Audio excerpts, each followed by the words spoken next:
আমাদের বাংলা কিন্তু উদয়ন পণ্ডিতের বাংলা। খান স্যারের স্টুডেন্ট হতে হবে আগে। দড়ি ধরে টান মারবো এবং আমি নিজে খান স্যার হবো। এই ধরনের মেন্টালিটি রাখো। কেউ আমার জন্য কিছু করবে, আমার একটা যদি খান স্যার হতো, এই মানসিকতা দূরে ঠেলো। নিজে খান স্যার হওয়ার চেষ্টা করো। খান স্যারের স্টুডেন্ট হয়ে ওঠো। দেখবে তোমার গলিতে, তোমার পাড়াতেই একাধিক খান স্যার রয়েছে।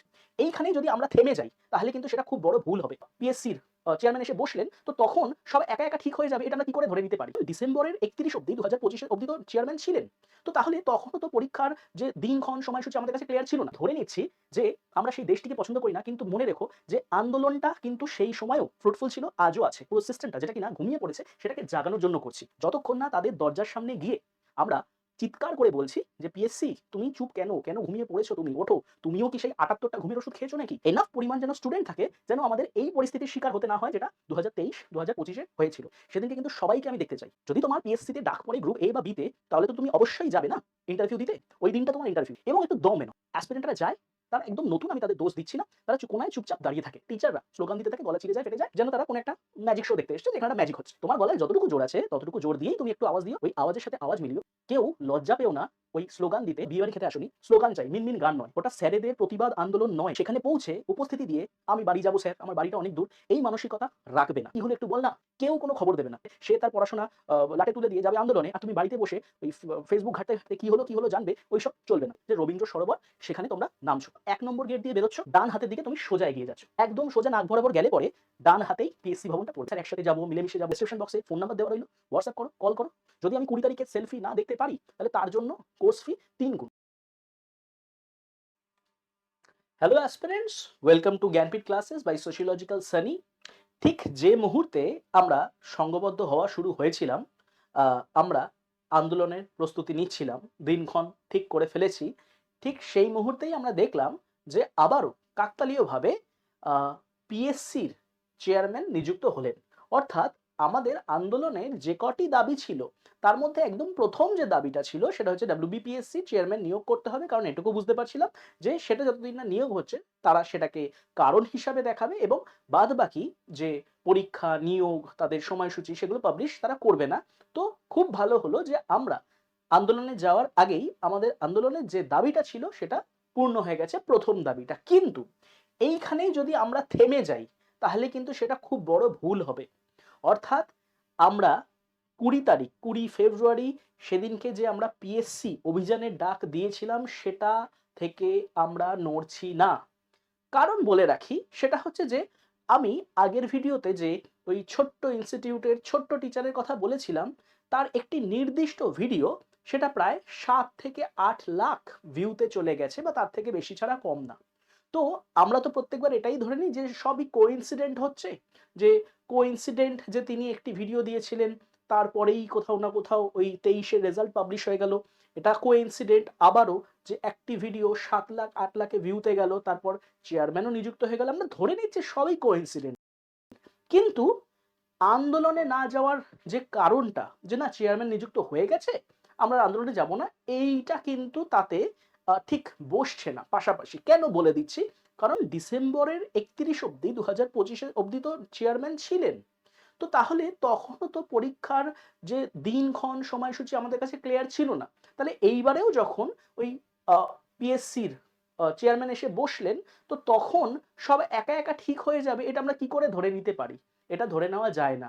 তাই আমরা যেমনটা ঠিক করেছিলাম যে আমরা ডব্লিউবিপিএসসি অভিযান করছি ২০ তারিখ, সেটা সেই দিনটাই ঠিক রইল। সেদিনকে আমরা ঘেরাও কর্মসূচি করছি। কি বৃত্তান্ত, কিভাবে যাব, কিভাবে যেতে হয়, আমি ধরে নিচ্ছি যে তোমরা এই বিষয়ে একদম নাবালক। তোমরা এর আগে কোনোদিন কোনো আন্দোলন করোনি, ছাত্র রাজনীতি করোনি। সেই হিসেবে ধরেই এখন আমরা শুরু করছি। আমি তোমাদেরকে আজকে বোঝাবো যে কেন যাচ্ছি, কেন যাব, কিভাবে যাব। ওকে? মজার হলেও কিন্তু এটা খুব তোমাদের জন্য উপযোগী। তার কারণটা যত আমি এগোবো, তত তোমাদের কাছে আরো পরিষ্কার হয়ে যাবে। ঠিক আছে? ২০ তারিখে যে আমরা এটা যাওয়ার সিদ্ধান্ত নিয়েছি সবাই মিলে, যে আমরা সেদিনকে গিয়ে সেখানে একত্রিত হব। ২১শে ফেব্রুয়ারি একটি বিশেষ দিন, ঠিক?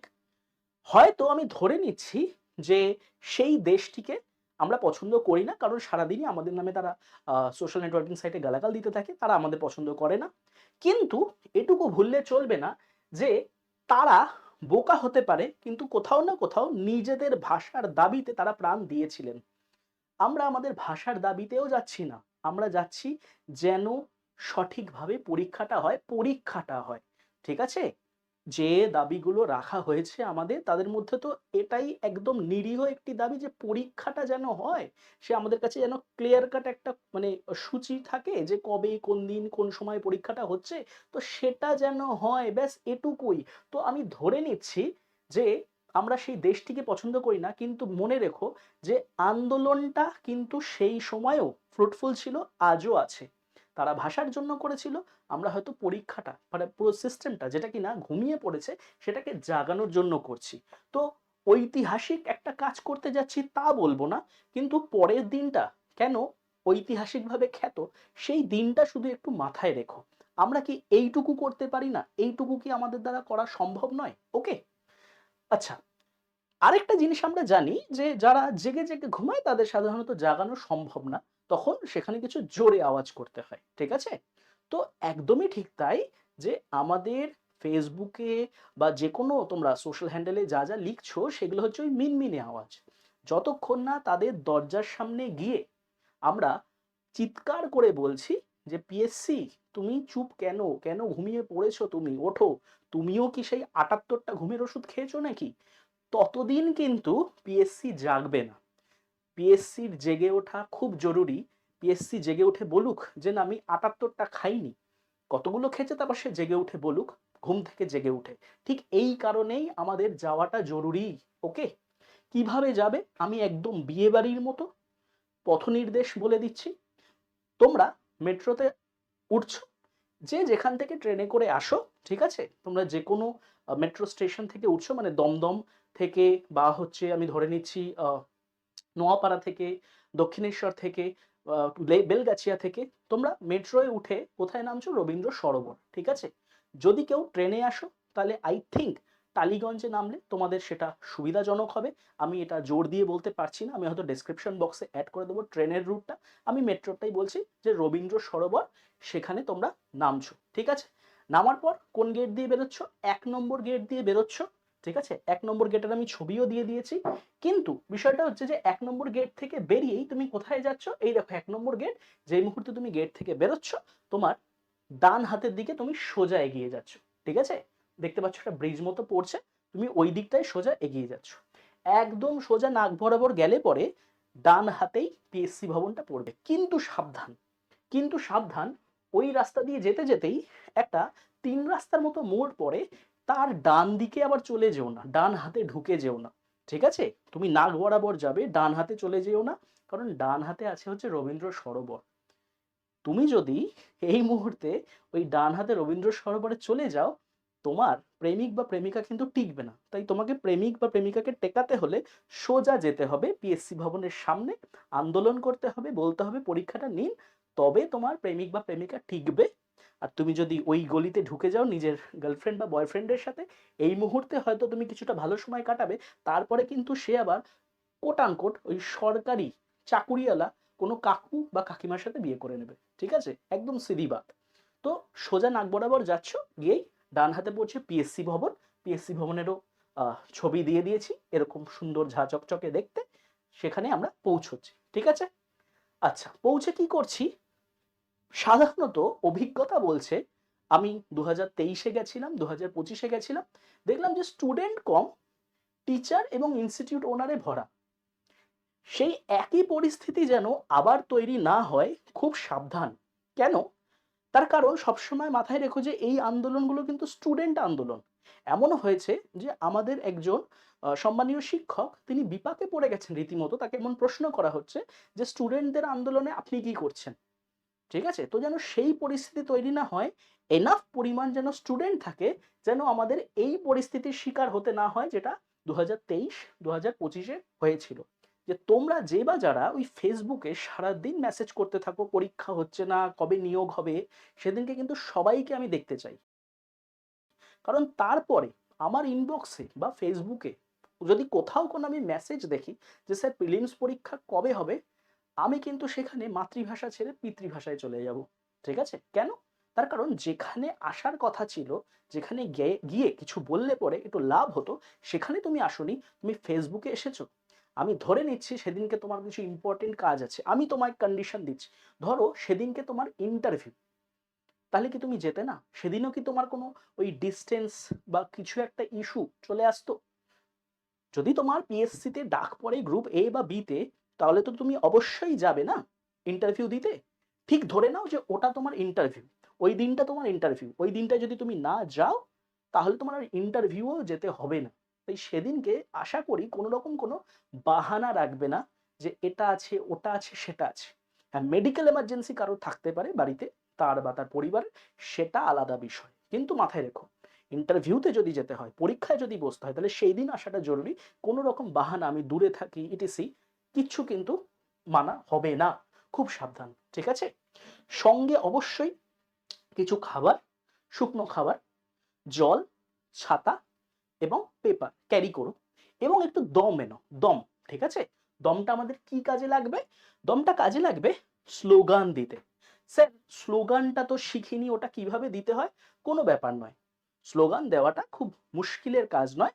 সাধারণত একটা কথা যদি আমি বলি তাহলে সেই কথাটা আস্তে শোনায়, কিন্তু ওই একটা কথাই যদি 10 জন বলি, 20 জন, 50 জন, 100 জন, 1000 জন, তখন সেই যে কোরাসটা হয় সেটা হলো স্লোগান।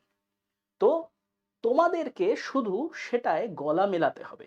সাধারণত আমার অভিজ্ঞতায় আমি দেখেছি অ্যাসপিরেন্টরা যায়, তারা একদম নতুন, আমি তাদের দোষ দিচ্ছি না, তারা কোনায় চুপচাপ দাঁড়িয়ে থাকে, অন্যরা স্লোগান দিতে থাকে, তাদের গলা চিড়ে যায়, ফেটে যায়, টিচাররা স্লোগান দিতে থাকে, গলা চিড়ে যায়, ফেটে যায়, নির্দিষ্ট কিছু টিচারই দেন, তাদেরকে অনেক ধন্যবাদ, এবং স্টুডেন্টরা চুপচাপ জাস্ট দাঁড়িয়ে থাকে, যেন তারা কোনো একটা ম্যাজিক শো দেখতে এসছে, যেখানে একটা ম্যাজিক হচ্ছে।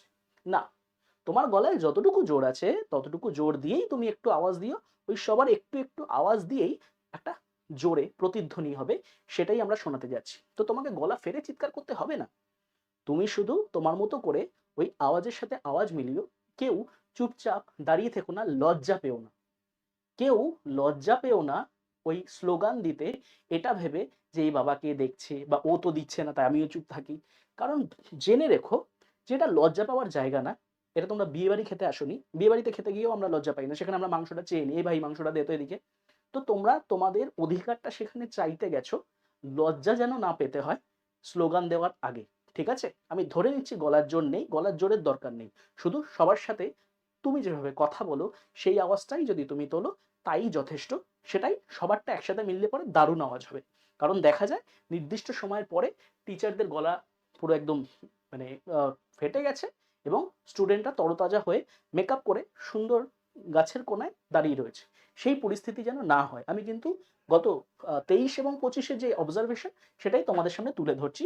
স্লোগান, স্লোগান চাই, মিনমিন গান নয়, ঠিক আছে? আচ্ছা, আরেক ধরনের দেখা যায় যেন সেখানে অ্যাটেন্ডেন্স দিতে গেছে, যে পৌঁছে গেল, স্যার আমি এসে গেছি, দাঁড়ালো কিছুক্ষণ, হ্যাঁ মোটামুটি পরিস্থিতি একটু উত্তপ্ত হয়েছে, আমার অ্যাটেন্ডেন্স হয়ে গেছে, এবার আমি বাড়ি যাবো স্যার, আমার মা কান্নাকাটি করবে। আমি এটা বলছি জেন্ডার নির্বিশেষে। মনে রেখো তোমরা কিন্তু সেখানে উপস্থিতি দিতে যাওনি, ওটা স্যারেদের প্রতিবাদ আন্দোলন নয়। স্যারেরা সেখানে যাচ্ছেন তোমাদের জন্য, তোমাদের সাথে, তোমাদেরকে হয়তো পথ দেখাতে যে কিভাবে কি করতে হবে। সেখানে পৌঁছে উপস্থিতি দিয়ে আমি বাড়ি যাব স্যার, আমার বাড়িটা অনেক দূর, এই মানসিকতা রাখবে না। আর সবচেয়ে বড় কথা, আসাটা সেদিনকে বাধ্যতামূলক, ঠিক আছে? আর আরেক ধরনের দেখা যায় যে এই ভাই এ ভাই কি হলো একটু বল না। কেন? আমরা কি খবরি? আমরা কি ওখানে খবর দিতে গেছি? আমি অ্যাসপিরেন্টদের মধ্যেই কথোপকথনের তোমাদের কাছে রিফ্লেকশন তুলে ধরছি যে আমরা তো খবরই নয় যে ওখানে আমি গিয়ে আমার সময় নষ্ট করে পড়াশোনা অ্যাডজাস্ট করে কম্প্রোমাইজ করে সেখানে গিয়ে আন্দোলন করছি, আর তারপর তোমাদেরকে সে গরম গরম খবর দিচ্ছি যে কি হলো। কেন? কেউ কোনো খবর দেবে না, কেউ না। ওখানেই যাও, গিয়ে বসো, আন্দোলন করো, গলা মেলাও, খবর নাও, বাড়ি আসো। আমরা কেউ কারোর ওই খবর নিয়ে আসতে যাব মানে সে তার পড়াশোনা লাটে তুলে দিয়ে যাবে আন্দোলনে, আর তুমি বাড়িতে বসে ওই ফেসবুক ঘাঁটতে ঘাঁটতে কি হলো জানবে, ওইসব চলবে না। তোমাদের সবার একটা বক্তব্য দেখেছি, আমাদের যদি একটা খান স্যার হতো, আমাদের যদি একটা খান স্যার হতো। ঠিক, মনে রেখো আমাদের বাংলা কিন্তু উদয়ন পণ্ডিতের বাংলা। হতে পারে যে সেটা কাল্পনিক একটা চরিত্র, কিন্তু এই রকম উদয়ন পণ্ডিত গ্রামে গঞ্জে শহরে অসংখ্য ছিল, আছে, থাকবেও। তাই খান স্যার হতে হলে না খান স্যারের স্টুডেন্ট হতে হবে আগে। তুমি যখন খান স্যারের মতো স্টুডেন্ট হয়ে উঠবে, যে খান স্যারের স্টুডেন্টরা ঠিক যেরকম হয়, সবকিছুতে ঝাঁপিয়ে পড়া, আন্দোলন করা, চুপচাপ আমি বসে থাকবো না, 1000 আমাকে খান স্যারের স্টুডেন্ট দাও, প্রত্যেকটা গলিতে গলিতে এক একটা খান স্যার জন্মাবে। ঠিক আছে? তো দড়ি ধরে টান মারবো এবং আমি নিজে খান স্যার হব, এই ধরনের মেন্টালিটি রাখো। সাধারণত হয় কি, আমরা যখন কারোর উপর ডিপেন্ডেন্ট হয়ে পড়ি না, আমরা কিছু করতে পারি না। এটা হয় বাসে, ট্রামে, মেট্রোয়। মেয়েদের সাথে যদি কোনো রকম কোনো অশ্লীল আচরণ হয়, মেয়েরা সাধারণত ভাবে যে আমার হয়ে কেউ প্রতিবাদ করবে। এই কারণে সে নিজে কিছু করে উঠতে পারে না। কিন্তু মেয়েরা যদি ভেবে নেয় যে আমার কেউ নেই, যা করার আমাকেই করতে হবে, সেই মুহূর্তেই সে কিন্তু জুতো দিয়ে বা হাত দিয়ে চড়িয়ে দিতে পারবে। সেই ক্ষমতা তার মধ্যে চলে আসে। তো কেউ আমার জন্য কিছু করবে, আমার একটা যদি খান স্যার হতো, এই মানসিকতা দূরে ঠেলো, নিজে খান স্যার হওয়ার চেষ্টা করো। ঠিক আছে? আবারও বললাম, খান স্যারের স্টুডেন্ট হয়ে ওঠো, দেখবে তোমার গলিতে, তোমার পাড়াতেই একাধিক খান স্যার রয়েছে। ঠিক আছে? তাহলে তোমাদের সাথে আমার কবে দেখা হচ্ছে? সবার সাথে দেখা হচ্ছে আহ 20 ফেব্রুয়ারি। সেদিনকে যে যেখান থেকে আছো, যবে কখন বেরোলে বাড়ি থেকে সুবিধা হবে সেগুলো তোমরা জানো, চলে আসো, দেখা হচ্ছে। বাদবাকি যদি আর কিছু ডিটেলস বা স্যার একসাথে যাব, মিলেমিশে যাব, এগুলো যদি কোনো প্রয়োজনীয়তা থাকে, নাম্বার দেওয়া রয়েছে, সেখানে কন্ট্যাক্ট করো। বাদবাকি আমি যে টিচারকে দেখে, যে স্যারকে দেখে এই ধরনের ভিডিও বানালাম, তারা আরো অর্গানাইজড ভাবে যায়, তারাই সাধারণত দাবিগুলো তুলে ধরে, তারাই সাধারণত ভেতরে যায় স্টুডেন্টদের সাথে। তো তারা আরো ভালোভাবে তোমাকে গাইড করতে পারবেন। ঠিক আছে? তাহলে ডেসক্রিপশন বক্সে ফোন নাম্বার দেওয়া রইল, হোয়াটসঅ্যাপ করো, কল করো। 20 তারিখে সবাইকে চাই। আর যদি কারোর মুখ না দেখি সেদিনকে, পরবর্তী ক্ষেত্রে আসো। ঠিক আছে? ফেসবুকে ইনবক্সে আসো বা কোর্সে ভর্তি হতে আসো। তাদের জন্য কোর্স ফি 3 গুণ রাখা হবে। এটা আমি বলে দিলাম তোমাদের। আমি ফার্স্টে বলবো যে সেদিনের একটা সেলফি দাও। সেদিন যে তুমি গেছিলে 20 তারিখে, সেদিনের সেলফি দাও। যদি আমি 20 তারিখের সেলফি না দেখতে পারি, তাহলে তার জন্য কোর্স ফি 3 গুণ। ঠিক আছে? তারপর বাদ বাকি তোমাদের এক্সকিউজ নয় শোনা যাবে। ওকে? চলো তাহলে 20 তারিখে দেখা হচ্ছে। আজকের জন্য এতটাই।